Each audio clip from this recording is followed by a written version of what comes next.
बिस्मिल्लाहिर्रहमानिर्रहीम। In this video we are going to discuss treatment for cerebral palsy. तो cerebral palsy में आपके पास spasticity हो रही थी, बच्चा जो था वो फंक्शनल डिपेंडेंस पे चला जाता था, वो अपने काम नहीं कर सकता था, वीकनेस हो जाती थी उसके लिम्स में, मसल्स एट्रोफी हो रही थी। तो इन सब चीज़ों को हमने फिजिकल थेरेपी के थ्रू ट्रीट करना होता है। सबसे पहले आप क्वेश्चन के आंसर में ट्रीटमेंट गोल्स को मेंशन करते हो, जो कि 4-5 हो सकते हैं। उसमें आप मेंशन कर सकते हो कि हम क्वालिटी ऑफ लाइफ को इम्प्रूव कर रहे हैं, हम उसको फंक्शनल इंडिपेंडेंस की तरफ लेकर जा रहे हैं। और जो मेन मसला होता है आप उसको मेंशन करते हो कि आप उसे ट्रीट कर रहे हो। जैसे सीपी में हमारे पास स्पास्टिसिटी होती है, तो आप उसको मैनेज कर रहे होते हो। देन हम क्या कर रहे होते हैं, उसकी मोबिलिटी, उसके जो वर्किंग पैटर्न होता है, गेट पैटर्न्स, उनको हम सही करवा रहे होते हैं थ्रू स्ट्रेचिंग वगैरह वटेवर। फिर मसल वीक हो रहे होते हैं तो हम उनकी स्ट्रेंथनिंग करवाते हैं।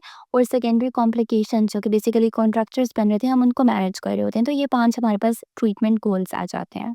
उसके बाद हम मेंशन करेंगे फिजिकल थेरेपी मेथड्स। अब इसमें हम 3 तरह के मेथड्स यूज़ कर रहे होते हैं सीपी के केसेस में। First of all we have neuro developmental approaches, जिसमें डिफरेंट टेक्निक्स आती हैं, जैसे बोबात होती है और सेंसरी इंटीग्रेशन थेरेपी आ जाती है। बेसिकली इसमें कर क्या रहे होते हो, आप इसका मोटर पाथवे डेवलप करवा रहे होते हो टू डू सर्टेन टास्क। आप इसके motor skills, gross motor skills को डेवलप करवा रहे हो through therapy techniques. Second we have the Vojta technique. Vojta approach में क्या हो रहा है कि आप लोग उसको ऐसे स्टिमुलेशंस दे रहे होते हो कि उसकी बॉडी में रिफ्लेक्स एक्शंस प्रोड्यूस हों। सो इसमें हमने रिफ्लेक्स एक्शंस प्रोड्यूस करवा रहे हैं, इसमें हमने ग्रॉस मोटर मूवमेंट्स को डेवलप करवाया। एंड रूट्स में हम क्या करते हैं, सेंसरी स्टिमुलेशंस प्रोवाइड करते हैं ताकि मसल की टोन जो है वो एनहांस हो, सही नॉर्मलाइज हो जाए। ठीक है, तो इसमें आप सेंसरी स्टिमुलेशंस प्रोवाइड कर रहे होते हो।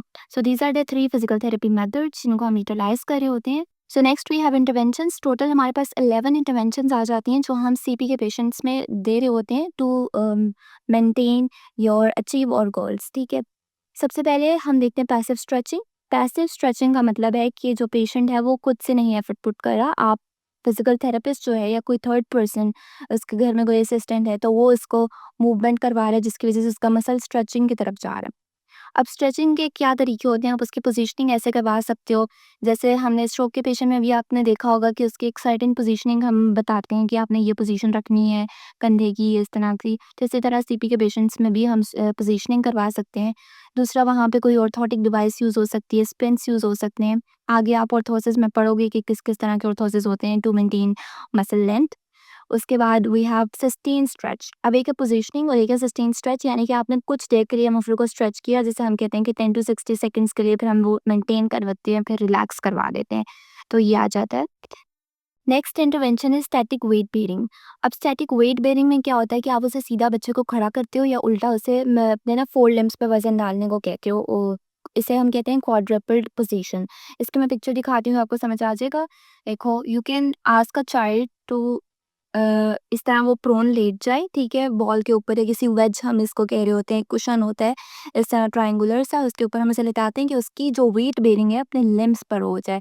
या फिर आप एक स्टैटिक वॉकर होता है, स्टैंड होता है, इस तरह से वो यूज़ कर रहे होते हो। एंड ये आपको पीडियाट्रिक जो फिजिकल थेरेपी क्लिनिक्स होते हैं वहाँ पे देखे होंगे आपने, या गूगल कर लो। इस तरह के स्टैंड्स होते हैं, उस पे उसको थोड़े टाइम के लिए हम जो सेशन होता है उसमें खड़ा करवाते हैं, ताकि उसका जो वेट बेरिंग है टांगों पर आए।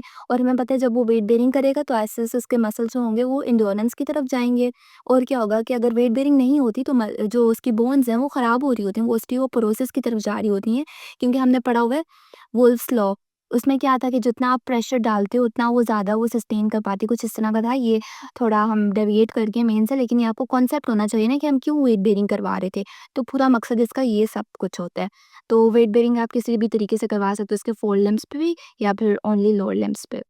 उसके बाद आप देखते हो कि पेशेंट की बॉडी में वीक मसल्स कौन से हैं और उनकी आप स्ट्रेंथ ट्रेनिंग प्रोग्राम करवाते हो और एक्टिविटीज़ उसके अकॉर्डिंग जो सा मसल वीक है आप उसकी स्पेसिफिक स्ट्रेंथनिंग करवा दोगे। Then we have treadmill training. इसमें जो आपके पास 4, 5, 6 पॉइंट है ना, ये आपने न्यूरो में 4th ईयर में पढ़े होंगे। इन स्ट्रोक मैनेजमेंट, ठीक है, उसमें भी ये सब चीज़ थी। इन स्पाइनल कॉर्ड इंजरी में भी आई गेस यही वाली 3 चीज़ें थी। ट्रेडमिल ट्रेनिंग में हम क्या करवाते हैं, बेसिकली इसमें लोअर लिम्स जो हैं उसकी स्ट्रेंथनिंग हो रही है, उस बंदे को हम चलाना सिखा रहे होते हैं। इस तरह इसमें जो ये बच्चा है आपके पास पेशेंट, तो आप उसको जो है वो गेट पैटर्न सिखा रहे हो, उसके लोअर लिम्ब की स्ट्रेंथनिंग करवा रहे हो।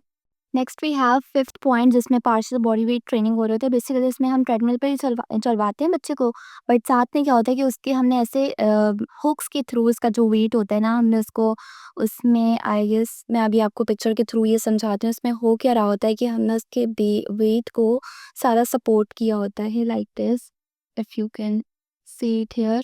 ठीक है, इस तरह से ना हमने उसमें इनको क्या बोलेंगे, पुलेज होती हैं एक तरह की, ठीक है। उसमें बच्चे को डाला हुआ होता है और इससे उसका ना वेट जो होता है वो पार्शल हो जाता है, लाइक सपोर्ट उसे प्रोवाइड होती है। इससे क्या होगा कि उसे टांगे उठाने में ना मदद मिल जाती है कि वो नेक्स्ट स्टेप अपना इजीली ले सकता है, इंस्टेड कि उसका पूरा बॉडी वेट उसके लोअर लिम्स पे आ रहा है जो ऑलरेडी वीकनेस की तरफ जा रही थी, तो उसे स्टेप उठाने में डिफ़िकल्टी होगी। अब इसमें क्या बॉडी वेट सपोर्टेड है तो वो आसानी से अपना स्टेप उठा सकता है और इसकी वजह से उसकी स्टेप ट्रेनिंग हो रही होती है और जो गेट साइकिल है वो एनहांस हो जाता है। So this is very important partial body weight training. उसके बाद सिक्स्थ इंटरवेंशन आ जाती है CIMT which is constraint induced movement therapy. Basically इसमें क्या करते हैं कि लेट्स सपोज एक पेशेंट है आपके पास विद हेमीपेरेसिस, उसकी बॉडी की एक साइड इफेक्टेड था, ठीक है। सपोज लेफ्ट साइड जो है हमने उसे अफेक्टेड कर दिया, उसमें CP है।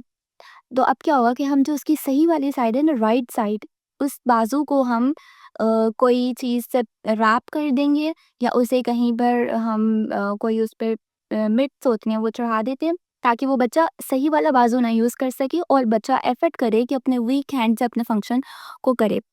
सही, I hope you get the point. इसमें अब 2 क्लासिफ़िकेशन आ जाती हैं, एक है क्लासिक और एक है मॉडिफाइड। क्लासिक में क्या होता है कि आप उस बच्चे को डेली ना 3 घंटे के लिए उसके सही वाले हाथ को बाँध देते हो।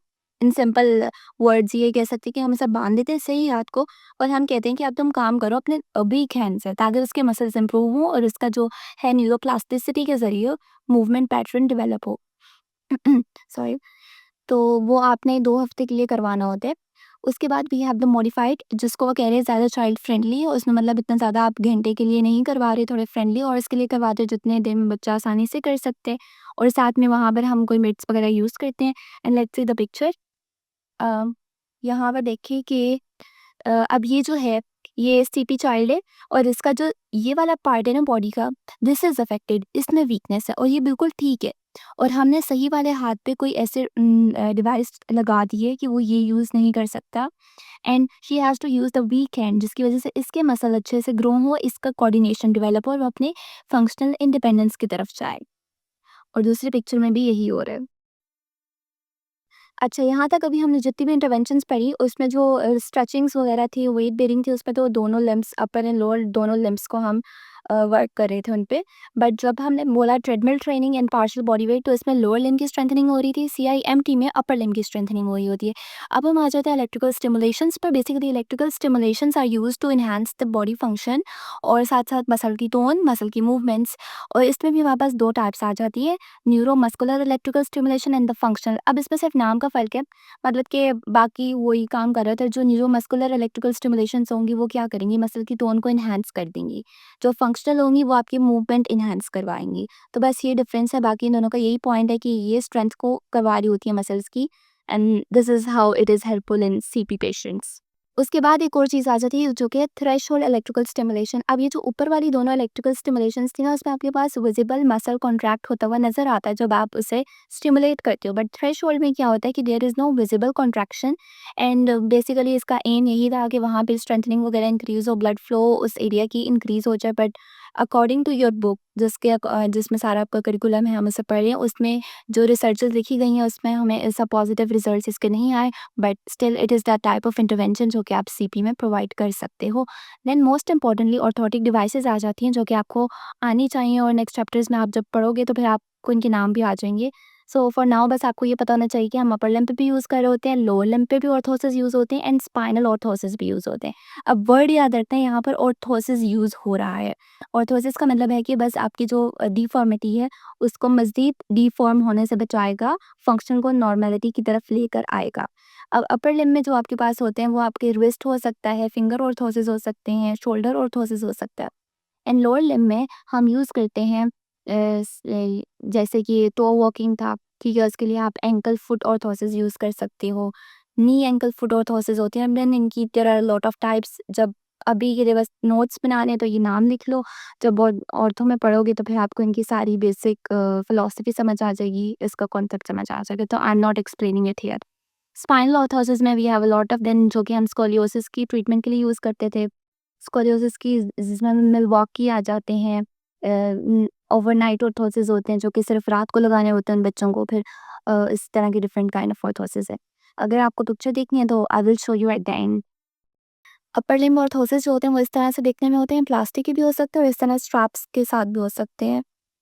यहाँ पर आप देख सकते हैं, ठीक है। एंड मोस्टली यही यूज़ हो रहा होता है इन सीपी पेशेंट्स। उसके अलावा अपर लिम्ब में आ जाते हैं हमारे पास इस तरह के elbow orthosis and wrist orthosis, ठीक है।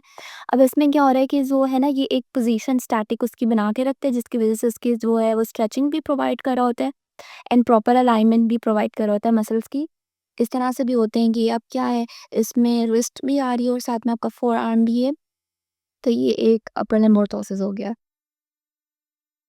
तो यहाँ पर हमारा सेरेब्रल पाल्सी का सारा लेक्चर ख़त्म हो जाता है। आप मेरे चैनल पर प्रीवियस वीडियोस देख सकते हैं। I have explained everything and if you want notes तो आप मुझे इंस्टाग्राम पे मैसेज कर दें। वहाँ पर just write your university name and write the topic जो जिसके आपको नोट्स चाहिए and I will provide you there इंशाल्लाह।